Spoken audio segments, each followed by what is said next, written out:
Assalamualaikum warahmatullahi wabarakatuh. Kita belajar lagi bersama saya, Bu Pariyumi. Kita hari ini akan belajar tentang vektor. Yang akan saya sampaikan hari ini, yang pertama tentang SK, standar kompetensi dan kompetensi dasar. Yang kedua, indikator capaian. Ketiga, tentang besaran vektor.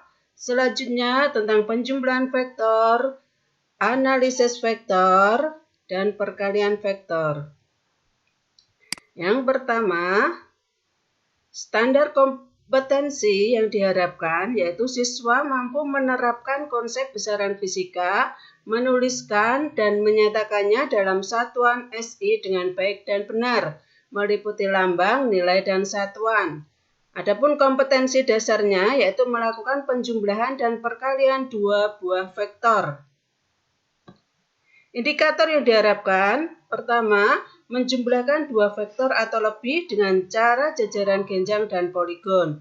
Kedua, menjumlahkan dua vektor yang segaris atau membentuk sudut secara grafis dan menggunakan rumus kosinus. Ketiga, menjumlahkan dua vektor atau lebih dengan cara analitis. Materi yang pertama yaitu besaran vektor. Pengertian besaran vektor. Ini contoh, mobil bergerak ke kiri sejauh 10 meter. Kemudian jika dituliskan dalam vektor, bentuknya seperti ini, digambarkan dengan anak panah. Karena bergeraknya ke kiri, maka arah anak panahnya ke kiri. Kesimpulan mobil berpindah sejauh dari gambar tersebut dapat disimpulkan bahwa mobil berpindah 10 meter ke kiri. Gambar kedua, ada seekor kelelawar terbang. Ke sini, ini garis yang merah ini vektor dari gerak kelelawar. Terbang sejauh 15 meter. Membentuk sudut 30 derajat terhadap bidang horizontal, terhadap garis horizontal atau sumbu X. Dari gambar ini dapat disimpulkan kelelawar bergerak 15 meter arah 30 derajat dari sumbu X. Jadi ini yang mendatar sumbu X, yang vertikal sumbu Z. Dapat disimpulkan bahwa besaran vektor adalah besaran yang mempunyai nilai dan arah. Sedangkan besaran yang mempunyai nilai tetapi tidak mempunyai arah disebut besaran skalar.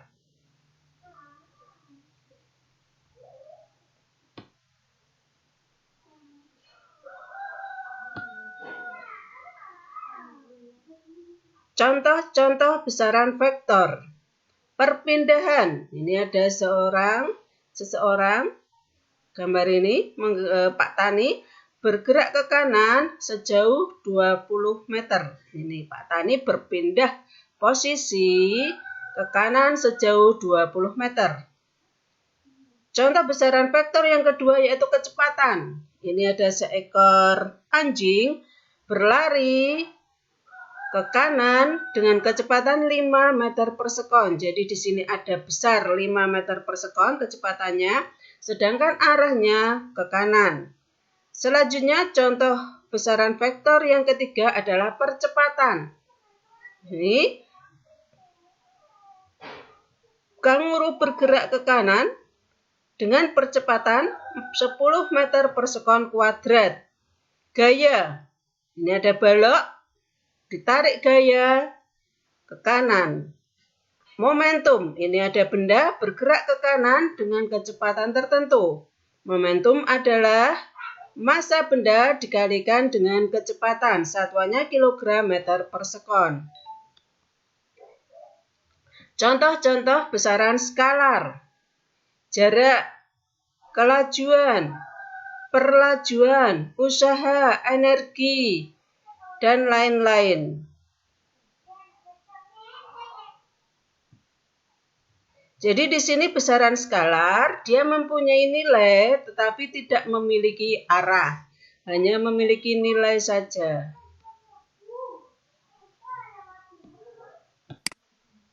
Yang berikutnya, penjumlahan vektor.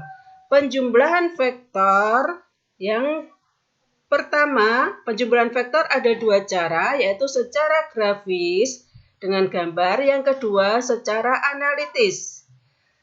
Untuk penjumlahan vektor secara grafis ada dua cara. Yang pertama, dengan cara metode poligon. Yang kedua, dengan cara jajaran genjang. Ini contohnya, ini ikan hiu.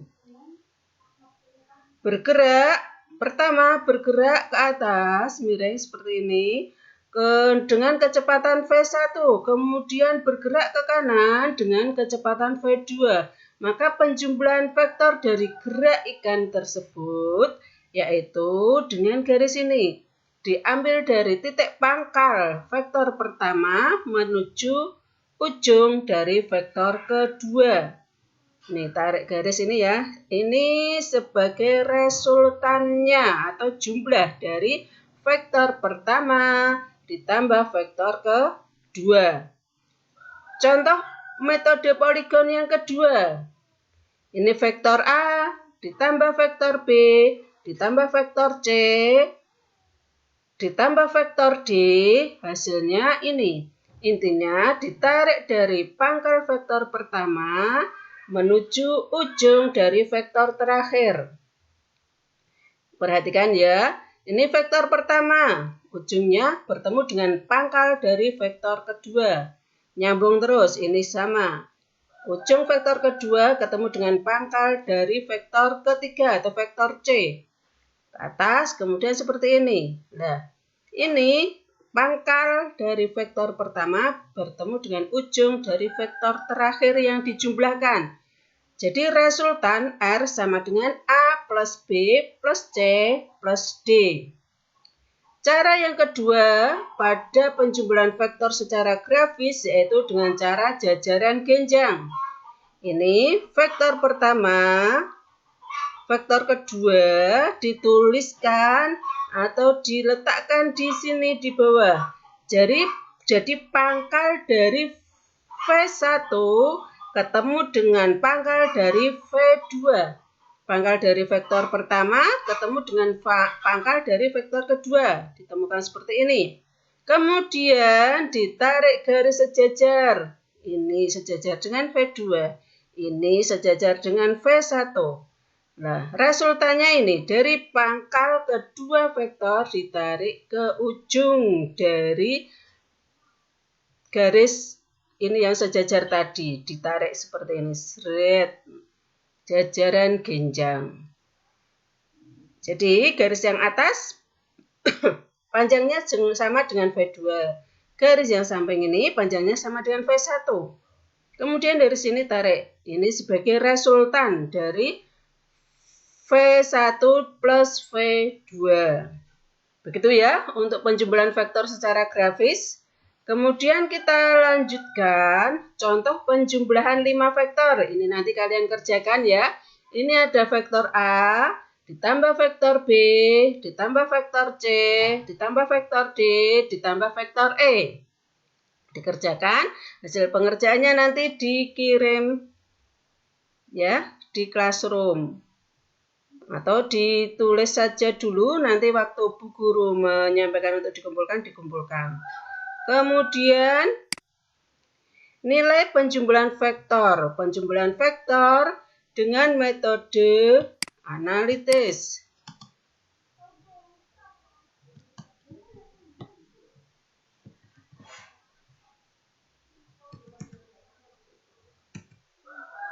Analitis.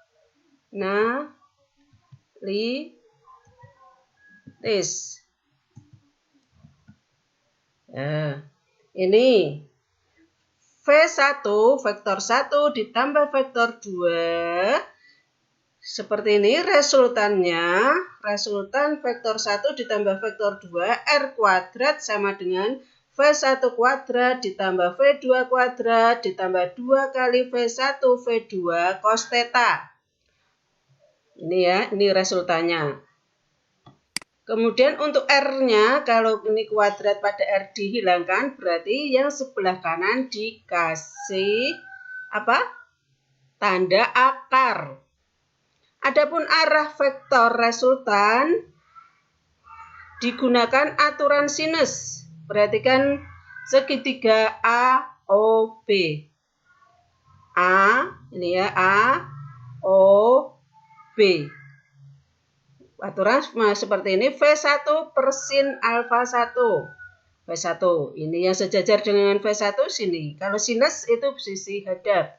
Ini V1 di sini. Ini kan letaknya sejajar. V1 dibagi sin alfa.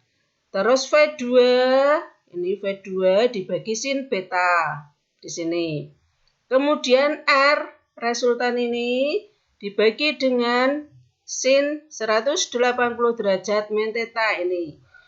Intinya garis yang di depan sudut dibagi dengan sudut tersebut. Contoh ini di depannya ini, garis ini ada di depan sudut alfa. Maka garis depan ini yang sejajar dengan V1 atau merupakan V1 dibagi dengan sin alfa 1. R dengan ini. V2 dengan ini beta.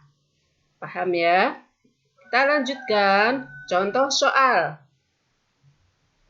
Dua buah gaya yang sama besar, masing-masing 10 Newton, mengapit sudut 60 derajat seperti pada gambar. Hitunglah. Ini F1 10 Newton, F2 10 Newton. Ini F1 sama F2 nilainya sama, yaitu 10 Newton. Mengapit sudut 60 derajat. Berapakah? Hitunglah A. Resultan kedua gaya tersebut. B. Arah gaya resultan dari gaya F1. Jika digambarkan, bentuknya seperti ini, sebelah kanan ini.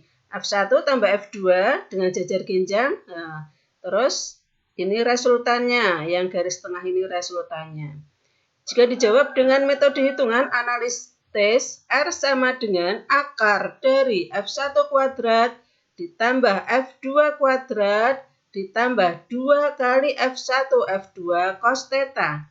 Kita masukkan nilainya sama dengan akar dari F1 10, 10 kuadrat ditambah F2 10, 10 kuadrat ditambah 2 kali 10, F1-nya 10, ini F2-nya ditulis 10, terus cos theta-nya itu merupakan sudut ini, 60 derajat, tulis 60 derajat. Cos 60 derajat nilainya setengah.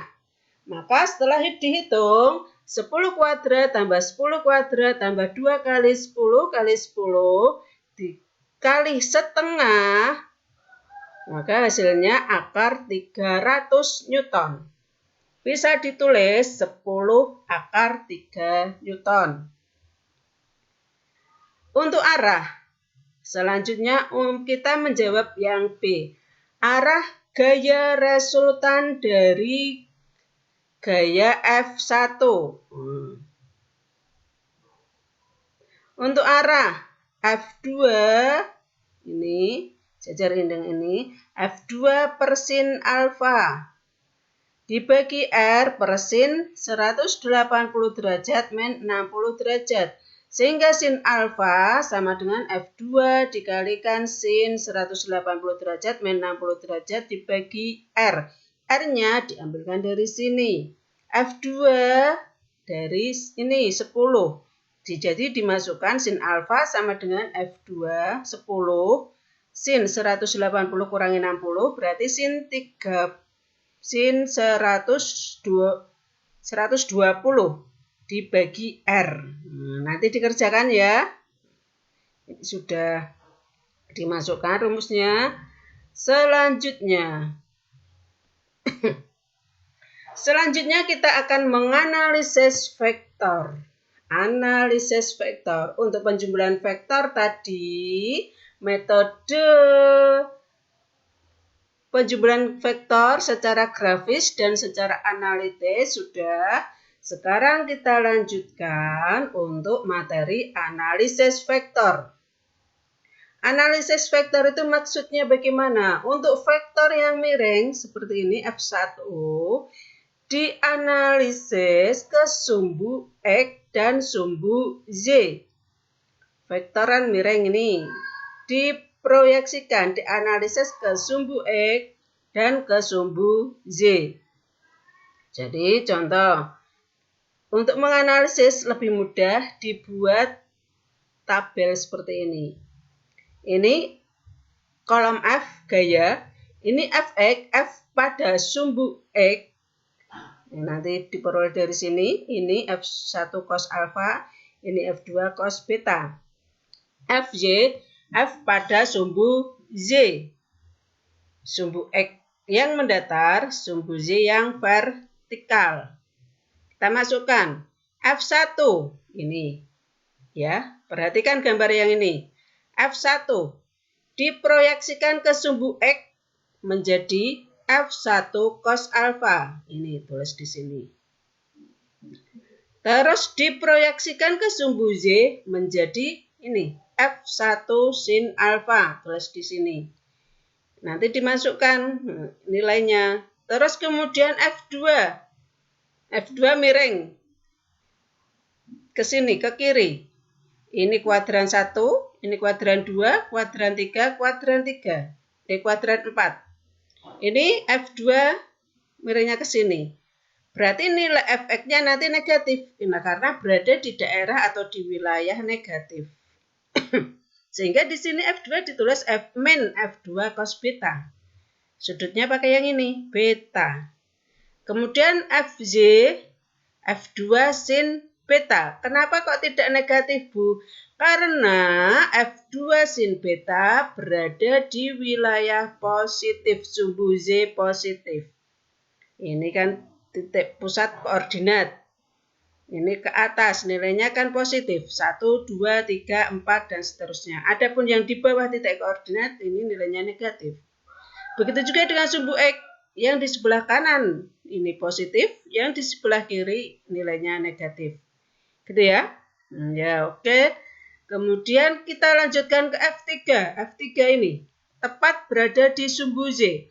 Karena tepat berada di sumbu Z, F3 tidak perlu diproyeksikan atau dianalisis ke sumbu X. Karena sudah berada di sumbu. Maka di sini Fx-nya 0. Terus F3 ini nilainya min, negatif. Karena berada di bawah titik koordinat, berada di wilayah negatif. Paham ya? Dari ketiga F ini, F1 cos alfa min F2 cos beta 0 dijumlahkan ke bawah seret. Ini menjadi sigma Fx. Yang sumbunya juga dijumlahkan. Bawah seret menjadi sigma atau jumlah F pada sumbu Z. Sehingga resultannya sama dengan akar dari sigma Fx ini dimasukkan ke sini. Yang sigma Fy dimasukkan ke sini. Nanti terus kemudian dihitung. Akar dari sigma Fx kuadrat ditambah akar dari sigma Fy kuadrat. Dihitung nanti ya. Kemudian untuk arahnya. Arah vektor resultan dihitung dengan rumus ini. Tangan theta sama dengan sigma Fj dibagi sigma Fx. Jadi ini dibagi ini. Sigma Fj ini dibagi sigma Fx ini. Sama dengan theta. Merupakan sudut resultan terhadap sumbu X. Demikian untuk analisis vektor. Oke, kita lanjutkan soal untuk didiskusikan, untuk dikerjakan. Bisa bertanya dengan temannya, bisa dikerjakan. Intinya ini untuk didiskusikan, diskusikan dengan temanmu. Ya, ini ada soal, nanti dikerjakan.